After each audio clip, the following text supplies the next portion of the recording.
FSN Radio. It's all about what's next. Go to financialsurvivalnetwork.com and sign up for your free weekly newsletter. You'll also get 3 free reports. The Financial Survival Network. It's all about what's next.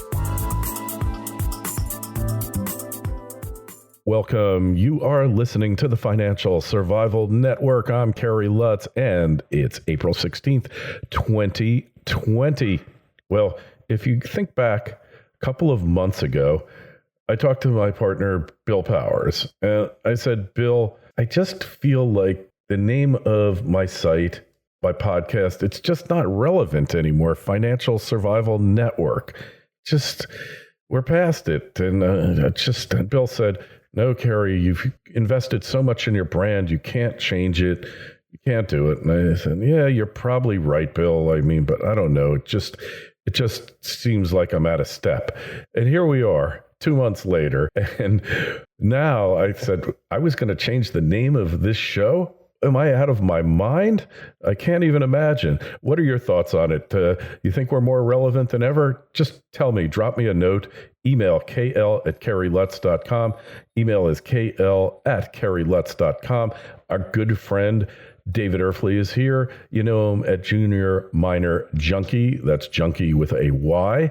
And well, he's been bullish. He's been rattled. He's had his cage rattled during this whole flummox, this turmoil that we've been going through, but he's back more bullish than ever. Dave, it's great to have you back on.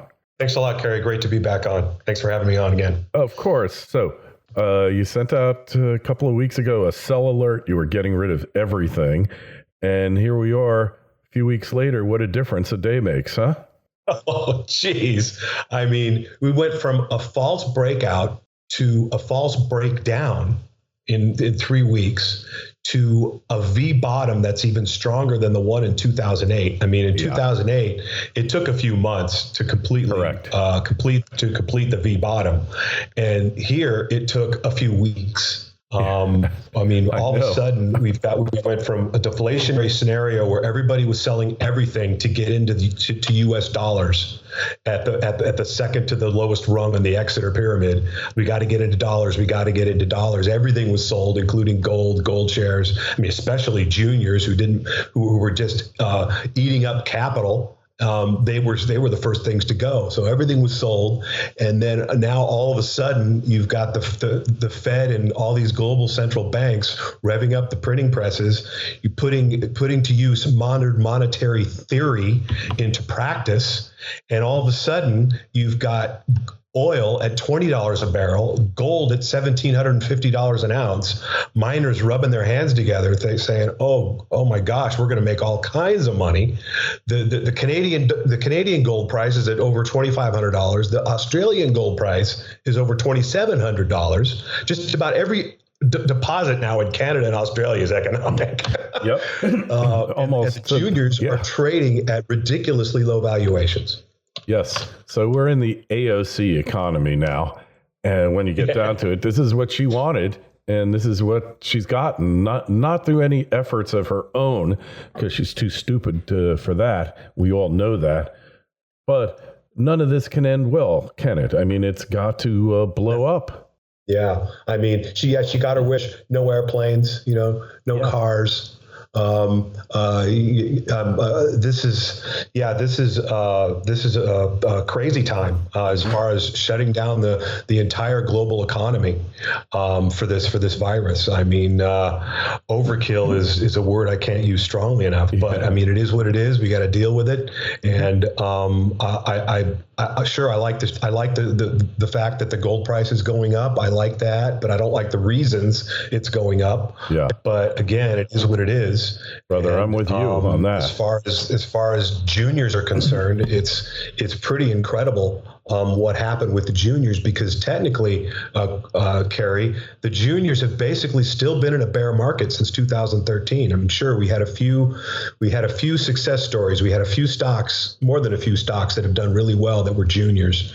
But as far as the sector as a whole, just take a look at the TSX Venture. I mean, it was making all-time lows all the way into mid March, but they went from undervaluation to extreme undervaluation.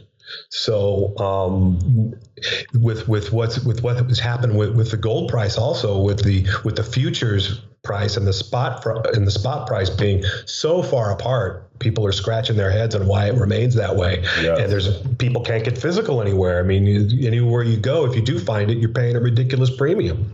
Yeah. So there's lots to like about being in the gold sector right now. Oh my goodness gracious. Yeah, for sure. And we saw the GDX breakdown actually sold 7% below its net asset value, something I don't think has ever happened before. And then, miracle of all miracles, it goes up and it hits 32. Now it's pulling back a 32. Little bit, but it's still incredible strength there. Incredible. Yeah. I mean, I called it in my column a few weeks ago. I called it the mother of all bear traps for the ages. I mean, it was a huge bear trap, and a lot of it was influenced by the direction funds. Having all that volume coming into the direction funds and messing with the fund managers, trying to keep up with it and not providing near the leverage that they were advertising to provide. I also did a story on this a few weeks ago, and that had a lot to do with it. It messed with the GDX, the GDXJ, and those 3 times funds, which are now 2 times. They announced a few days later that they were going to 2 times. They didn't give investors any heads up whatsoever, like 5 days, that they were changing from 3 times to 2 times. So, I mean, if you were a quote unquote investor in these things, which are not really for investors, they're for day traders, you really couldn't catch up to get your money back. You know, I mean, it was a crazy situation. But if you take a look at it's funny, if you would have went to like a Greek island or something, and you said to your family and your kids, you go, hey honey, let's take the kids and let's go to a Greek island and get completely off the grid, not listen, not bring our phones, not look at newspapers. You know, I've got all my money in gold stocks, no problem. Yeah. If you came back 8 weeks later, it wasn't a problem. Yeah, right. As long as you were off the grid and couldn't overthink it. As long as you were off the grid and you weren't paying attention to what was going on. Yeah. Oh, so true. So true. And so predictable in so many ways. You know, one thing I know is in the long run, you might be able to perform better than the market. But one thing you can't do is outsmart the market. You know, it's going to have its way. Right. And that's it. Right. Especially in the gold sector. I mean, Barry, I've been in this sector now for 18 years, and every time it never fails. Before the gold sector makes a strong move to the upside, it has a false move to the downside, and it gets everybody out of position, as many people out of position as it possibly can before it makes that move higher. And it did so with spades this time. Yeah, it did it. And am I surprised? No. And I wasn't surprised by the crash. I knew this crash was coming. You've been on the show. So many others have been on the show. And we've always said, David, always, that the next crash that comes is going to be far worse than 08 and 09. Said it from the get-go. Not even a question in my mind. The only surprise was it was the pandemic that pricked the balloon. The rapidity of it. Yeah, and how fast it happened. And that's a function of those algorithms and all the other stuff that's coming that has made these markets. And we're so much more sophisticated and advanced in certain respects than we were in 2008. It's in a way, it's a different world, and trades move so much faster, and the market makers can't just take their phones off the hook and not answer calls. It's all electronic. One thing I wanted to mention, we've gone to all electronic trading pretty much. And it's kind of put the lie to the New York Stock Exchange, where they'd always show the floor and the bell going off and all these guys walking around trying to look busy, but no volume goes through the exchange anymore. It's all electronic on every market.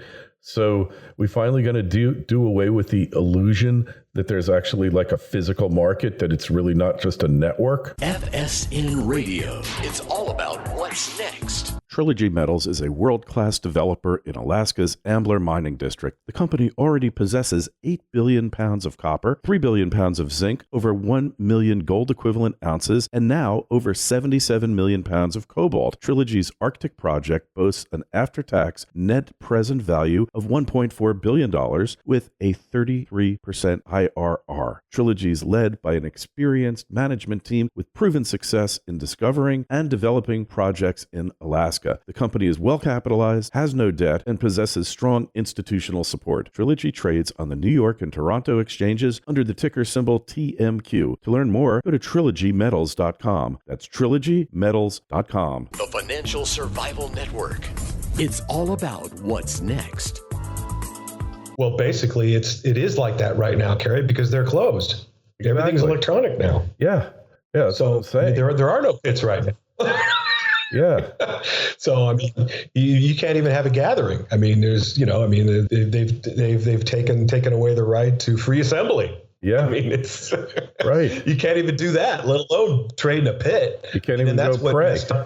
That's what started the backwardation in the gold price. You had London, trade using 400-ounce bars and COMEX using 100-ounce bars, and all of a sudden they're all electronic and you can't do anything physical, and it really screwed up the spot price and the futures price, which is still about $50-$60 apart. Yeah, which is a huge number. So COMEX supposedly has run out of gold, or they're relying on London LBMA good as delivered bars. And they're going to come up with different sizes and they had to melt them down and reform them into 100 ounce. Right. I mean, the whole thing was crazy.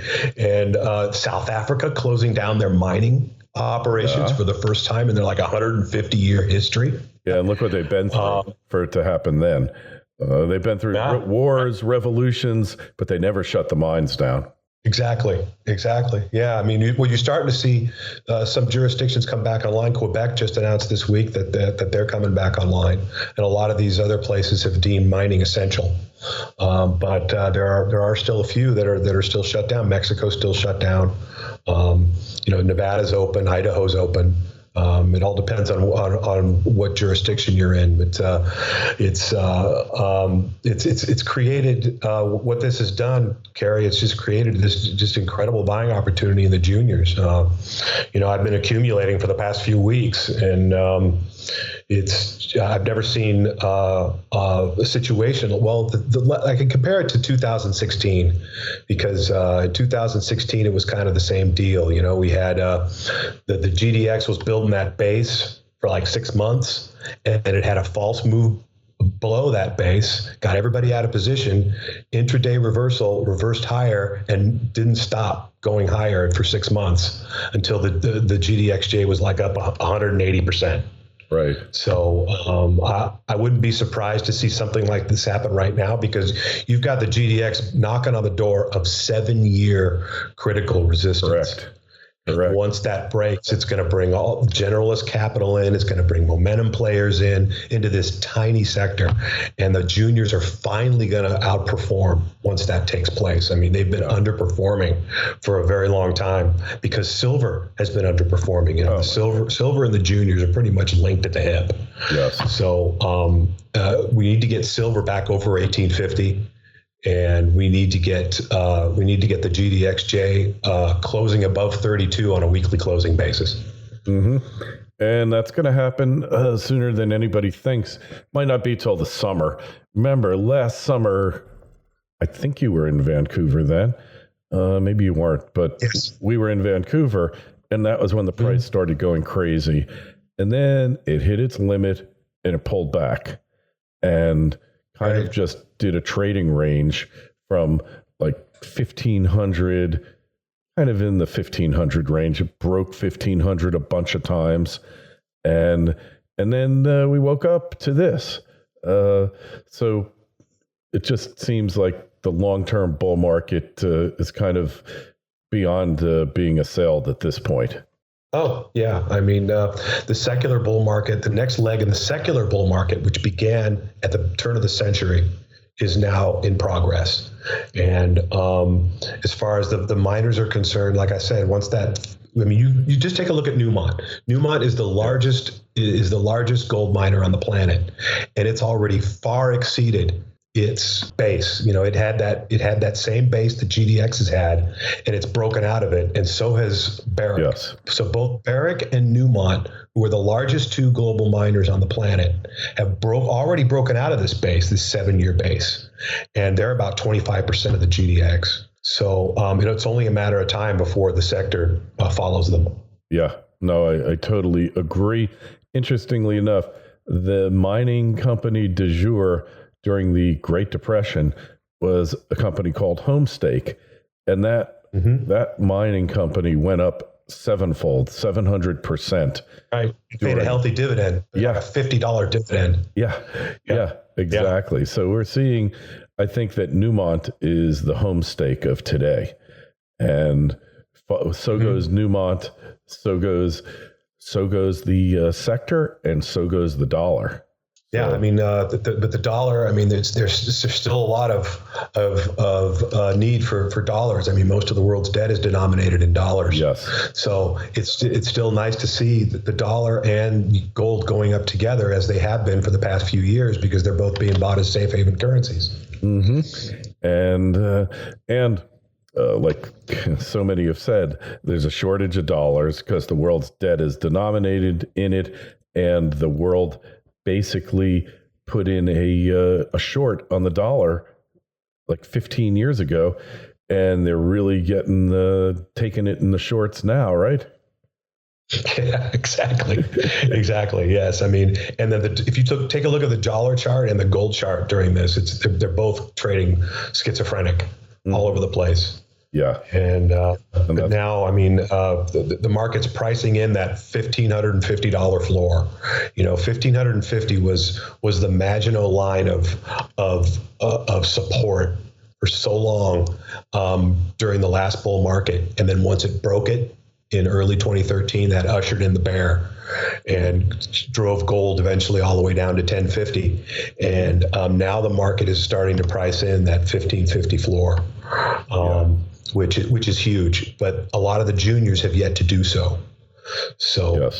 That's where the value is right now, and is in these juniors. But you still got to pick the right ones. Yeah, you can't just pick any. The good thing is, good and bad.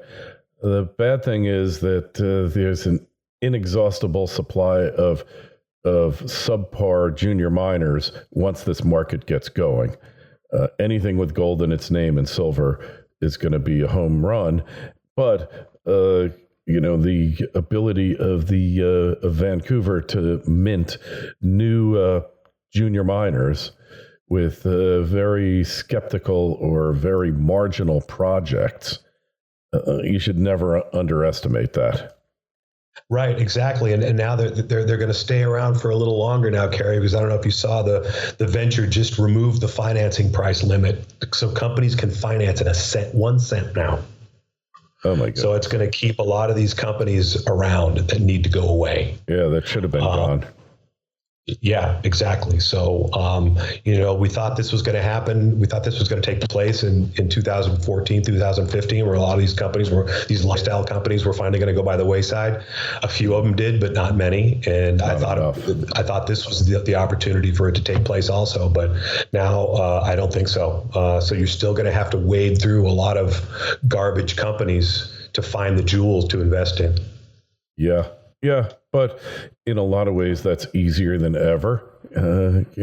We always talk about management first and foremost. Mm-hmm. If you just check the management, really, the rest kind of follows from there, because good management is going to have a good project, good resource.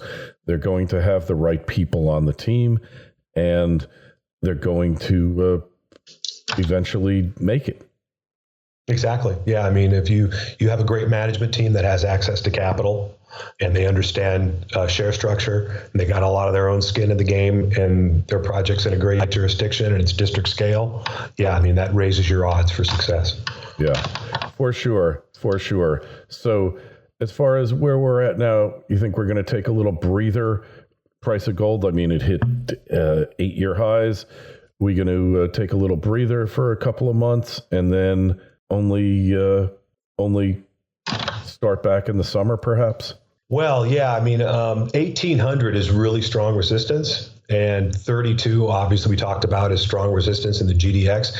I think we might have a scenario, Kerry, where the gold price does pull back from 1800, but the miners continue higher because they need to lead the sector out of this, and silver also. So we had the gold silver ratio hit like 121, insane, which was much higher than its all-time high of 100-1. So that needs to get back below 100 and on its way down to at least 80-1. And I think that's going to start to take place as well as silver plays catch up and the miners play catch up. So although the gold price I think will pull back, I don't from 1800. I think it hit 1788 yesterday in the futures market. Yeah.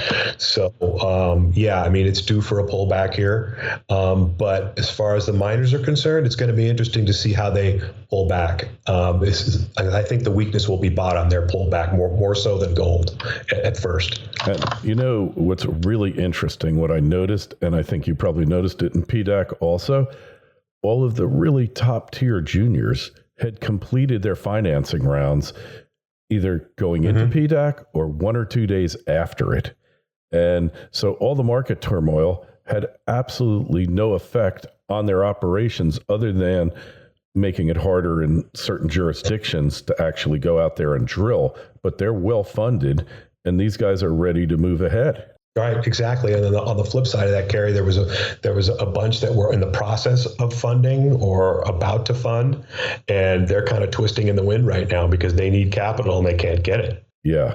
So if you're looking for juniors to choose right now that are down on the food chain, which is where you should be looking because that's where the value is, lower on the food chain, you got to make sure that they're funded until at least the end of the year.